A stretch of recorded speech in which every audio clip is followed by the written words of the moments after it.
বিসমিল্লাহির রহমানির রহিম। আসসালামু আলাইকুম এভরিওয়ান। চলে আসলাম একটা ব্লগ ভিডিও নিয়ে। তো এখানে আমি আমার সবজির বাগানটা যে সুন্দর, আর সকালবেলা একবারেই সকাল, কুয়াশা, এই যে ফুল গাছগুলো, এখানে আছে লাউ গাছ, এখানে বিভিন্ন রকম, এই যে মানি প্ল্যান্ট দেখুন কত সুন্দর হয়েছে। তো এখন আমি উঠোনটা ঝাড় দিচ্ছি। সকালবেলার কাজ যেভাবে গ্রামে শুরু করে মানুষ, তো ঘরটা ঝাড় দিয়েছি, এখন উঠোনটা ঝাড় দিচ্ছি আমি। তো উঠোনটা ঝাড় দিয়ে আমার বাকি অন্যান্য সবগুলো কাজ আমি শেষ করবো একে একে। তো দেখে ভিডিওটা দেখতে থাকুন। তো এই যে উঠোনটা, এই যে আমার ফুল গাছগুলো দেখুন, গোলাপটা সুন্দর একবারে পুরোটা ফুটে গেছে। তো আমার উঠোন ঝাড় দেওয়া শেষ। এখন আমি ফুল গাছগুলোতে পানি দিয়ে দেব। তো এই যে আমার ক্যাকটাস, এখানে আছে কয়েন প্ল্যান্ট, মানি প্ল্যান্ট, এগুলাতে পানি দিয়ে দিচ্ছি।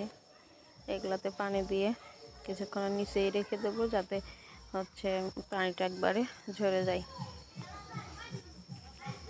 এখানে আবার অন্যরকম একটা মানি প্ল্যান্ট, সুন্দর পাতাটা এর ভিতরে হয়েছে। এখানে ঝাউ গাছে পানি দিচ্ছি। তো ঝাউ গাছটা মানে দুইটা এত সুন্দর, একবারে অনেক সুন্দর দেখতে। এই যে এই পাতা বাহারটাও কিনেছিলাম, তো এটাতেও পানি দিয়ে নিলাম। আর এই যে ছোটো ছোটো ফুল, এই ফুলের নাম জানি না, যদি আপনারা কেউ জানেন প্লিজ কমেন্টে বলবেন। তো এখন আমি কলপাড়ে চলে আসছি। তো আমার কলপাড়টা একবারে ঘেরা টেরা আছে বেশ। থালিবাটি ধোয়া শেষ। তো থালিবাটি ধুয়ে আমি কলপাড়টা ধুয়ে পরিষ্কার করে নিয়েছি। এখন এই যে রোদ উঠে গেছে। তো এখন রান্না করতে, মানে সকালের খাবারটা কি করব, এখন ডাল রান্না করব। এই যে ধনিয়া পাতা আনছিলাম বাজার থেকে। তো এই যে পাতাগুলো বাছতে হবে। আর এখন চাপড়ি বানাচ্ছি, ডাল রান্না করেছি আর চাপড়ি বানাচ্ছি সকালে খাওয়ার জন্য, দুপুরে রান্না করব। তো আমার চাপড়িগুলো হয়ে গেছে বানানো। আর ডালটা এই যে ধনিয়া পাতা দিয়ে রান্না করছি। আর এখানে আমি ড্যানকানা মাছ রান্না করব, এটা দুপুরে রান্না করেছিলাম। এখানে আলু, পেঁয়াজ আর কাঁচামরিচ সুন্দর করে কেটে ধুয়ে পরিষ্কার করে নিয়েছি। তো এখানে দিয়ে দিলাম স্বাদ অনুযায়ী লবণ, আর দিয়ে দেবো হলুদের গুঁড়া দেবো, আর একটু সামান্য আস্ত জিরা, আর দেব সামান্য একটু মরিচের গুঁড়া। তো সব কিছু দিয়ে একটু তেল দিয়ে দিচ্ছি, দিয়ে এখন ভালো করে মাখিয়ে নেব। তো ভিউয়ার্স, দয়া করে সম্পূর্ণ ভিডিওটা দেখবেন, আর একটা সুন্দর কমেন্ট করে দিবেন, আর লাইক করে দিবেন।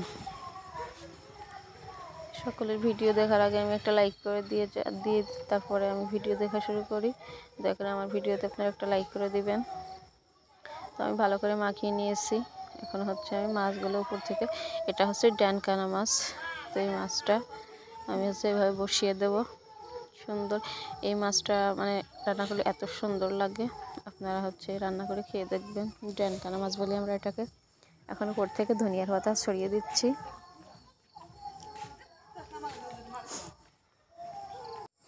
তো আমি ধনিয়া পাতা দিয়ে এখন পরিমাণ মতো পানি দিয়ে দিচ্ছি। তো পানি দিয়ে এখন চুলা দিচ্ছি। তো এই যে চুলায় বসাই দিয়েছি, জাল ধরে বলক উঠে গেছে। তো একেবারে সহজভাবে চচ্চড়িটা করলাম, কিন্তু খেতে অসাধারণ হয়েছিল, অনেক সুন্দর হয়েছিল। এভাবে অনেকেই পারেন। তো আমি যেভাবে করলাম সেই প্রসেসটাই দেখালাম। আর এই মাছটা সত্যি অনেক স্বাদ ছিল, মানে আমার কাছে মনে হলো মলা মাছ, কাঁচকি মাছ এগুলোর থেকে এই মাছটা অনেক বেশি ভালো লাগলো। তো আপনারা দেখবেন, এখন তো মাছের সিজন।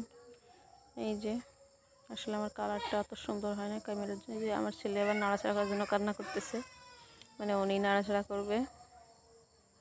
তো তেল উঠে আসছে। এখন আমি চচ্চড়িটা আর একটু জাল করে নিব, আর একটু নেড়ে চুলাটা বন্ধ করে দেব। তো আমার চচ্চড়িটা এখন হয়ে গেছে, একবারে আমি চুলা বন্ধ করে দিয়েছি। এখন ভাত আর এই যে চচ্চড়ি খেতে দিব। তো আসসালামু আলাইকুম, আল্লাহ হাফিজ।